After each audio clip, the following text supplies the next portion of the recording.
SDL Flatirons has a team of dedicated volunteers to run the 2013 Boulder Boulder in an effort to help raise money for PRIDE, Partners for Rural Improvement and Development in Ethiopia.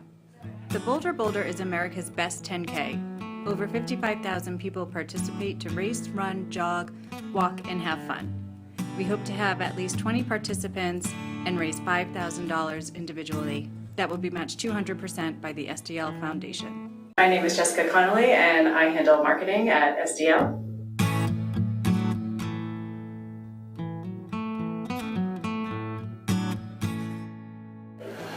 Camaraderie at the office. I wanted to get involved in something that got me more connected with my fellow employees. I like a little friendly competition and to help out PRIDE.